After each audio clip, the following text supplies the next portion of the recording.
आशा और संजय की arranged marriage हुई थी और संजय अपनी शादी से बहुत खुश था। और खुश हो भी क्यों ना, जो उसकी वाइफ आशा थी वो उसकी फैमिली वालों की चॉइस थी और जो कि हर चीज़ में बहुत परफेक्ट थी। घर का सारा काम, बड़ों की रिस्पेक्ट करना और जैसे लोग एक आइडियल वाइफ सोचते हैं ना, वैसी वाइफ थी वो। और वो संजय का भी बहुत ध्यान रखती थी और संजय का भी मन उसके साथ बहुत ज़्यादा लगता था, क्योंकि जो इनके बीच अंडरस्टैंडिंग थी ना वो काफ़ी अच्छी थी। और घर की वो बहू होती है ना जो सबकी फेवरेट होती है, उस टाइप की आशा थी, जिससे सभी लोग बहुत ज़्यादा खुश रहते थे और किसी को कोई प्रॉब्लम नहीं होती थी और वो भी घर को बहुत अच्छे से मैनेज करती थी। कहने का मतलब ये है कि वो सब कुछ जैसे परफेक्ट बहू करती है, जो आइडियल बहू करती है, वो सब गुण थे उसके अंदर।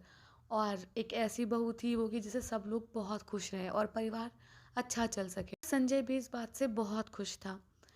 लेकिन एक दिन पता नहीं क्या हुआ, आशा रात में जब सोई तो बहुत तेज़ तेज़ से चिल्लाने लगी दर्द की वजह से। और वो दर्द उसको इतना ज़्यादा हो रहा था सीने में कि वो सांस तक ठीक से ले नहीं पा रही थी। और जैसे ही शोर सुन के सारे घर वाले रूम में आए और संजय भी बहुत घबरा गया था कि क्या हुआ, इसको एकदम से कैसे इतना ज़्यादा दर्द होने लगा। पहले तो कभी ऐसा कुछ हुआ नहीं और ना ही उसे कोई ऐसी हेल्थ इश्यूज़ थे, तो क्या प्रॉब्लम हुई होगी। तो संजय उसे बहुत संभालने और समझाने लग गया कि थोड़ा सांस ले, अच्छे से ठीक हो जाएगी। लेकिन वो दर्द बहुत सीवियर था, जो आशा बर्दाश्त नहीं कर पा रही थी। और घर वालों ने बहुत फोर्स किया संजय को कि फटाफट इसको लेके इमरजेंसी में दिखा लाओ, क्योंकि बीच रात में कोई डॉक्टर नहीं बैठता।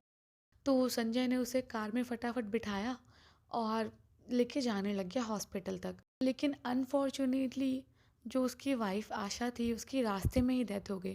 और जब तक वो लोग हॉस्पिटल पहुंचे, डॉक्टर ने आशा को डेड डिक्लेयर कर दिया।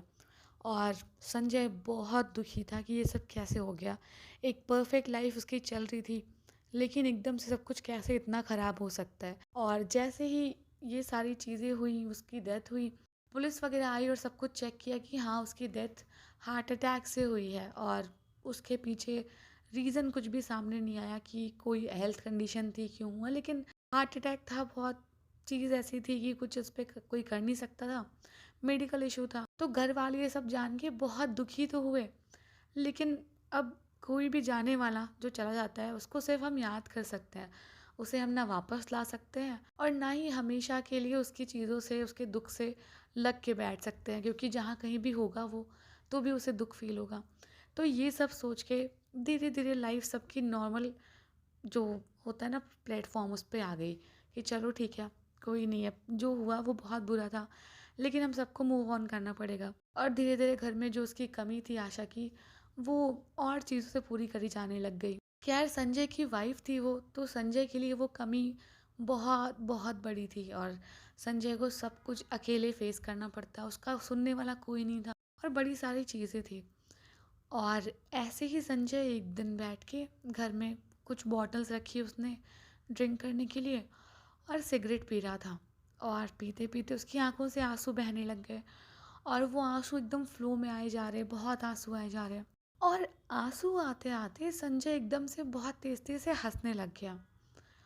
और संजय ये स्टोरी अपने मन में अपने आप को एक बार रीफ्रेज करता है शुरू से। और ये सब एक संजय की चाल थी और कुछ भी नहीं। जो उसकी वाइफ थी उसकी डेथ जो थी वो नेचुरल नहीं थी और उसकी वाइफ की डेथ हुई थी संजय के कारण। तो संजय अब स्टोरी अपने दिमाग में फिर से चलाता है शुरू से। और इसके पीछे की वजह ये थी कि संजय की एक गर्लफ्रेंड थी जिसका नाम अंशु था। और जब अंशु को संजय ने अपने घर वालों से मिलाया तो एनी हाउ उनको वो लड़की पसंद नहीं आई, वो बिल्कुल पसंद नहीं करते थे उसे। उसका कुछ बिहेवियर इशू था, कुछ चीज़ें थी जो उसके घर वालों को पसंद नहीं थी और उनको लगता था कि एक बहू जो घर संभालती है वो चीज़ करने के लायक नहीं है और ये कुछ ऐसे ही मतलब आवारागर्दी टाइप की चीज़ें तुम लोगों की हैं और कुछ भी नहीं है। तो तुम इस लड़की को भूल जाओ और तुम्हें हम अपने हिसाब से जो हमारे घर के लिए अच्छी होगी हम वैसी लड़की ढूंढ के ला के देंगे। तो अब अंशु को जब मना कर दिया इसके घर वालों ने, संजय के घर वालों ने, तो ना चाहते हुए संजय ने ये रिश्ता अंशु के साथ तोड़ दिया, ये बोल के कि अब उसकी फैमिली उसका रिश्ता कहीं और करना चाहती है, तो बेहतर यही होगा कि अंशु उसे भूल जाए। लेकिन अंशु कुछ भी हो, जैसी भी हो, वो अलग बात थी, लेकिन अंशु संजय से बहुत ज़्यादा प्यार करती थी। लेकिन संजय को अपनी फैमिली का इतना प्रेशर था कि उसको अरेंज मैरिज करनी पड़ी, जो भी उसकी माँ और घर वाले चाहते थे उसके हिसाब से। अब जब संजय आशा के साथ शादी के बाद कुछ टाइम तक रहा, तो आशा बाई नेचर बहुत अच्छी थी, घर वालों का बहुत ध्यान रखती थी। लेकिन संजय कहीं ना कहीं उसे पसंद नहीं करता था, थोड़ा भी पसंद नहीं करता था, क्योंकि उसका पूरा मन जो था वो अंशु के पास लगा रहता था। और वो मन ही मन आशा से बस नफरत करता था कि इसको कुछ हो जाए, या ये कहीं चली जाए, कुछ हो जाए, लेकिन ये मेरी लाइफ में ना रहे, जिससे कि अंशु के आने के चांसेस बने और मैं घर वालों को बोल सकूं कि आपने तो मेरी अरेंज मैरिज करवाई थी और वो नहीं चली, तो अच्छा होगा मैं लव मैरिज कर लूँ। तो ये सारी चीज़ें सोच के वो संजय तरीके ढूंढता रहता था आशा को परेशान करने के लिए, लेकिन डायरेक्टली परेशान भी नहीं करता था क्योंकि पूरी फैमिली थी। तो ऐसे ही एक बार आशा के साथ बातें करते करते संजय को पता चला कि आशा का कोई बचपन का ट्रॉमा है, ऐसे ही भूत प्रेत से जुड़ा हुआ। और आज भी आशा भूत प्रेत के नाम से या इनकी स्टोरीज से या कोई भी सीरीज़ या कुछ भी देखने से या सुनने से, अंधेरे में सोने से, सबसे बहुत डरती है। और वो अभी तक उससे मूव ऑन नहीं कर पाए। तो उस वजह से उसको इसका अभी तक बहुत ज़्यादा डर रहता है और वो बिल्कुल भी इन सबको बर्दाश्त नहीं कर सकती। अब जैसे आशा ने ये बात संजय को बताई, तो संजय के माइंड में आइडिया ट्रिगर कर गया कि एकदम से नहीं मार सकता तो क्या हो गया, लेकिन धीरे धीरे तो मार सकता हूँ। और वो कहते हैं ना, जो धीमा जहर होता है वो ज़्यादा खतरनाक होता है। तो संजय ने वैसे ही ट्रिक्स खेलना शुरू किया आशा के साथ में। आशा को ट्रॉमा था और संजय उसको आए दिन ऐसे ही कहानियाँ सुनाता, रियल स्टोरीज बोल के दुनिया की कहानियाँ बताने लगता कि ऐसा सच में हुआ था, ऐसा था, वैसा था, ये है, वो है। और कई बार उसको डरा दिया करता, कई चीज़ें वो प्लान रूम में ऐसी कर देता कि आशा डर जाती। बहुत कुछ करता वो, जिससे कि आशा का ट्रॉमा जो था वो बार बार उसको ट्रिगर करता रहता और आशा मेंटली बहुत परेशान हो जाती और उसको बिल्कुल भी रिलीफ नहीं होता। रात रात भर वो ठीक से सो नहीं पाती, बहुत सारी चीज़ें। अब हद तो तब हो गई जब संजय आशा को ऐसी दवाएं और ऐसी चीज़ें देने लग गया खाने और पानी के साथ में, जिससे उसका माइंड बहुत हेलुसिनेट करने लग गया और उसको वो चीज़ें दिखाने लग गया जो एक्चुअल में थी ही नहीं। और जब हमारा अनकॉन्शियस माइंड काम करता है ना, तो या तो वो कभी कभी ऐसी चीज़ें दिखाता है जो हम जिससे बहुत डरते हैं, या हम जब बहुत खुश होते हैं, या फिर जो जोन होती है वो उस चीज़ को रिलेट करने लगता है। अब आशा रेगुलरली उस टाइम भूत प्रेत की बातें सुन रही थी और जाने अनजाने उन्हीं सब चीज़ों से इंटरेक्ट कर रही थी। भले ही वो सारी ट्रिक्स थी, लेकिन उसको तो दिखता था ना, उसको असली लगता था।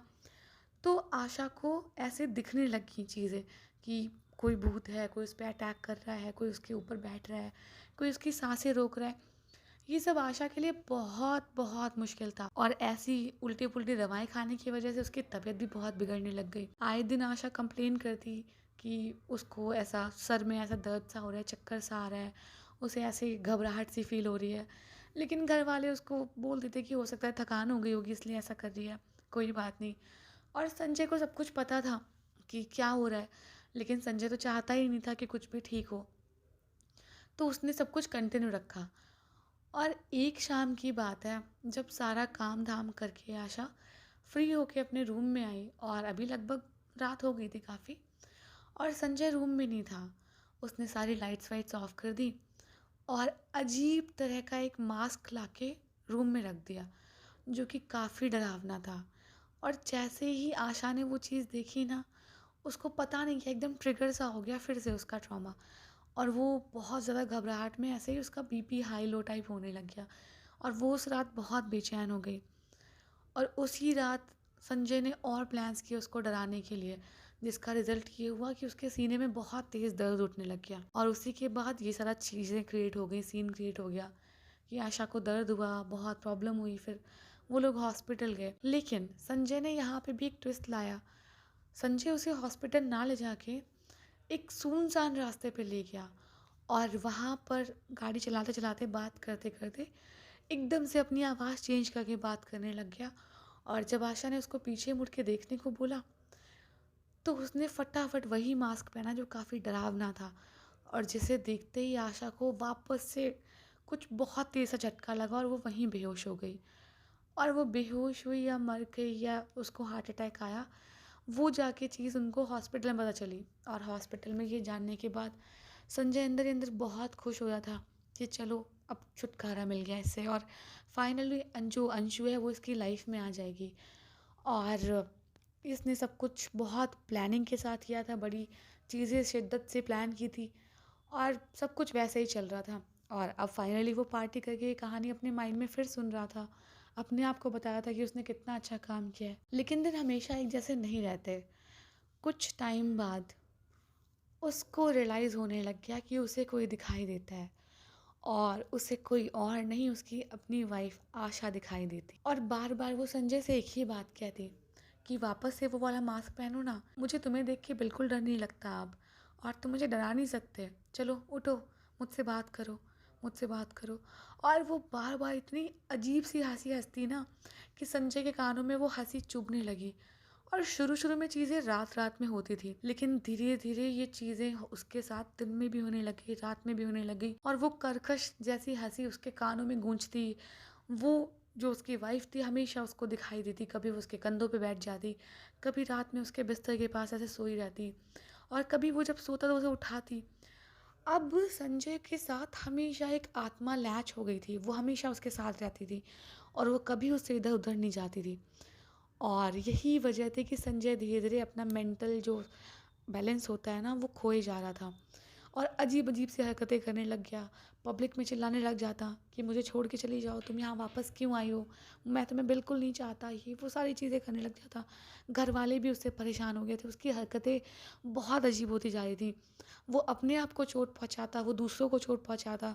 वो अपनी वाइफ को बोलता कि मैं तुमसे प्यार नहीं करता, तुम जाती क्यों नहीं यहाँ से, जबकि उसकी वाइफ तो थी ही नहीं, किसी और को दिखती नहीं थी। बहुत सारी चीज़ें हो गई, और घर वाले बहुत परेशान हो गए उसकी इन हरकतों से। और उन्होंने फाइनली डिसाइड किया कि वो जो कोई भी असाइलम अवेलेबल होगा उसके यहाँ कॉल करके इसको वहीं भेज देंगे, क्योंकि इसकी मेंटल कंडीशन अब ठीक नहीं है। और जिसके लिए संजय ने ये सब कुछ किया था ना, वो लड़की संजय से दूर भागने लग गई, और संजय को उसने पागल घोषित कर दिया कि तुम बिल्कुल ही पागल हो चुके हो, और तुम किसी काम के नहीं हो अब, और अच्छा होगा तुम हम सबकी निगाहों से बहुत दूर चले जाओ। और बड़ी सारी चीज़ें, बहुत डिवास्टेटेड था संजय, बहुत परेशान था। लेकिन सच बात तो ये थी कि दुनिया की निगाह में वो अब पागल था, और वो कितना भी होश में हो, कितना भी सोबर हो, कितना भी दिखाए कि वो सच बोल रहा है, उसके साथ चीज़ें हैं या कुछ गलत हो रहा है, लेकिन उसकी हरकतें बताती थी कि वो पागल हो चुका है, और कोई भी ऐसे पागल इंसान के मुंह नहीं लगना चाहता। तो ये चीज़ कहीं न कहीं सही कही गई है कि आपको आपके कर्मों का फल मिल जाता है। तुरंत ना सही, कुछ टाइम के बाद। इसीलिए हमेशा अच्छे काम करने का ट्राई करो, और चलो बहुत अच्छा नहीं भी कर सकते, तो हमेशा इतना तो करो कि उसका कोई बुरा इफ़ेक्ट किसी और पे, किसी इंसान या किसी जानवर पर ना हो। और बस लाइफ अच्छी चलती रहनी चाहिए। खुश रहो, सब लोग एन्जॉय करो, स्टोरी सुनो और मस्त रहो। तो अगर आपको स्टोरी अच्छी लगी हो तो यार वीडियो को लाइक कर देना, और कमेंट करके बताना स्टोरी कैसी थी। और सब्सक्राइब तो मुझे पता है तुम मेरे बिना कहे कर देते हो, लेकिन मैं अब कह रही हूँ तो फिर प्लीज़ कर दो यार। और हाँ, नोटिफिकेशन बेल ऑन कर लेना ना, जिससे कि मेरी स्टोरीज़ 9 AM और 3 PM आती हैं, तो इजीली सुन लोगे, नोटिफिकेशन आएगा, वहाँ से देख लोगे।